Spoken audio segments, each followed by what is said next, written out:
How you doing? We're gonna take a look at this old railroad trestle that's behind me a little bit.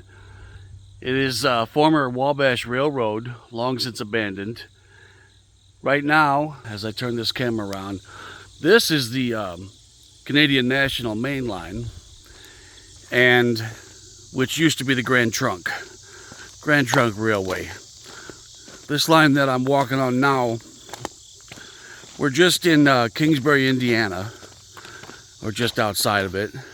And this line, as I up ahead, eventually, it goes into Chicago. Goes into the Chicago area, actually, Blue Island, Illinois. And behind us, it goes to Battle Creek, Lansing, Flint, Port Huron, goes into Canada. Now this line is the double track main line, as I said, and it's very active.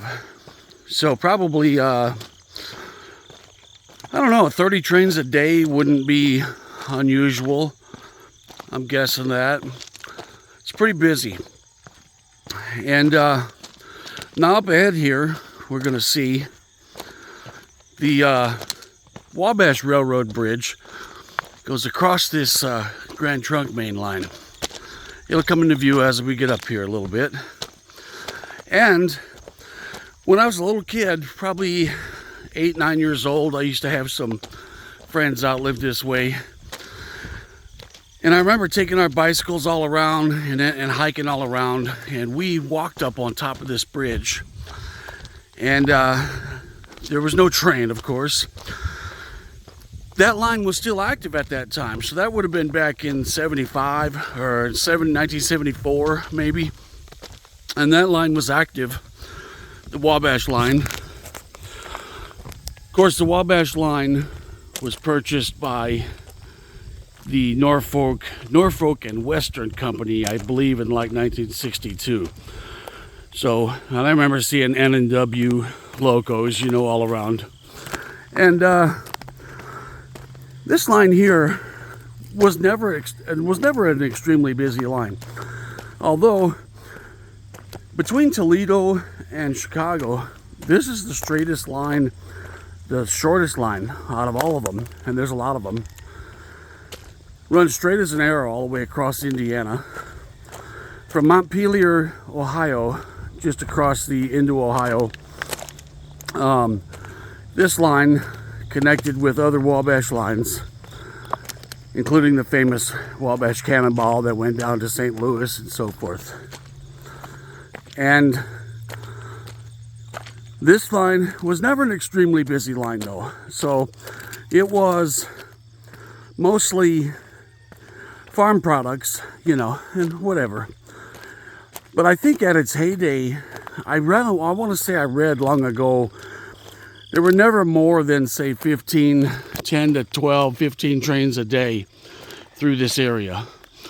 Except for during World War II, when this line was very, very busy, because the Kingsbury Ordnance Plant, which would be east of here,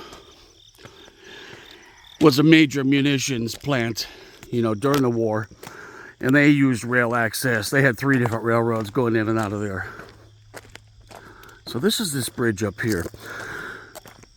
This Grand Trunk Railway, I just read, was about 1880 was laid down.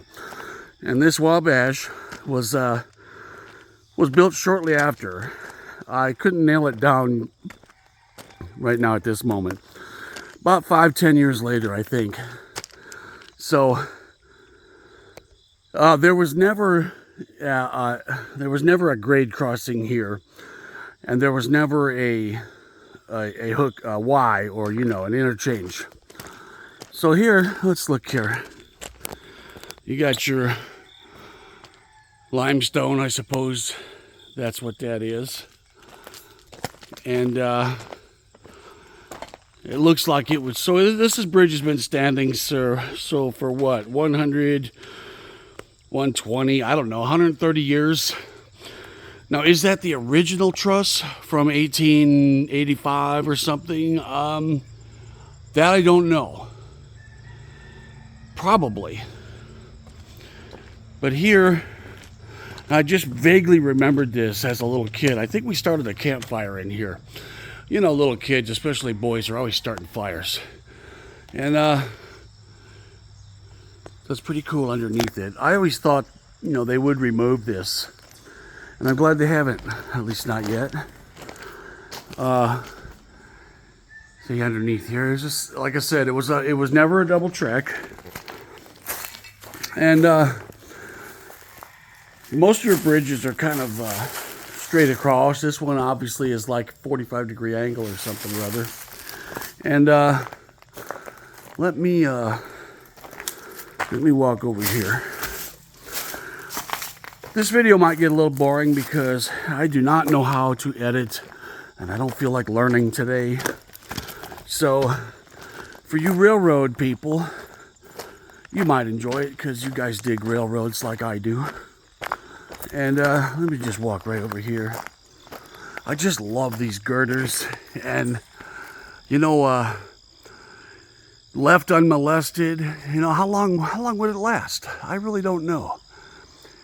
The concrete pillars and stuff would probably start you know, eroding away well before any of that steel would rust all the way through, because you know, it's well drained. Water doesn't really collect up in anywhere. It dries out. And so about 120 years old, 130, I don't know. And now here's the adventure. I may have to edit this because it is September 2nd and 2024. And this might be so terribly overgrown that it may be difficult to get up here. Let's see if I can do it without killing myself. Let's see. This would be a great trail.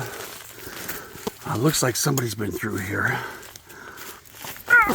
Oh Lord. All right. Ooh. All right, bear with me a minute. This camera's gonna be all over the place. Trying not to kill myself. And I got a bad ankle. I'm climbing up a major embankment here. Okay.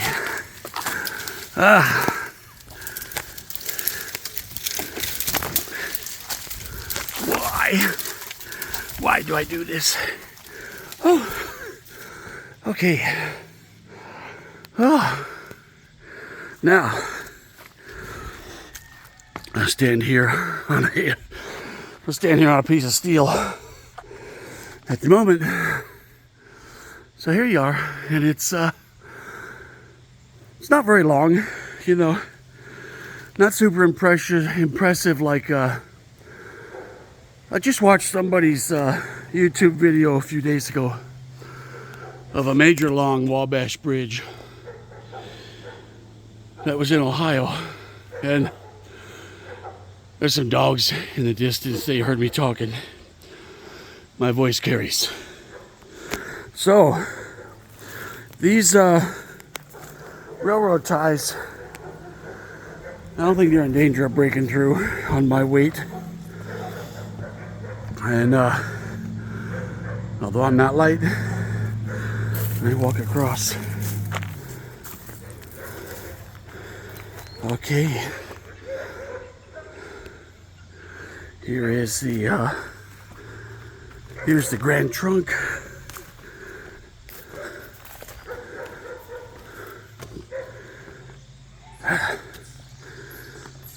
Canadian National Line. Did I tell you? I'm afraid of heights. But gotta do it. So I'm brought back to 50 years ago. 50 to 51 years ago is the last time I was up here as a child. We got a train coming. Or are those lights always on? You can't see them. There's crossing lights on up there by that road. But I don't know if those are always on or not. So yeah, this Wabash line, I don't know if I've ever seen trains on it because I didn't live out here. I live in LaPorte, about 8 miles north of here. But the last train on here was probably around 85, 87, and the rails were torn out, you know, a little bit after that, probably early 90s. And like I said, this line, somebody put a piece of plywood there. That's kind of sketchy. This line went straight across Indiana. And I would love, I'm a bike rider. And love to ride the rail trails. And now here, as you can see, this row, this is quite a nice fill. Well drained, and so, but I mean, it's impenetrable. From here to US 35, which is just not long, it's impenetrable. And this would make such an outstanding bike trail to connect up with lots of other existing trails up in Porter and Lake County, Indiana. But it wouldn't be the most picturesque trail because when you get past here, it's just farmland. That's all it is.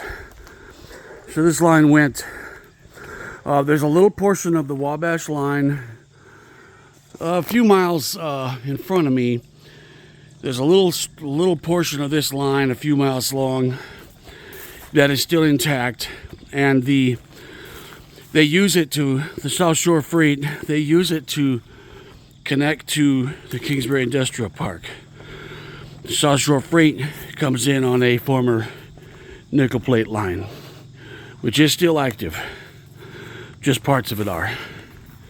And behind us, back in Gary, there's a little section of this line still used to access a couple of businesses in Gary, and it connects with the Porter branch, which used to be Michigan Central, and now is Norfolk Southern.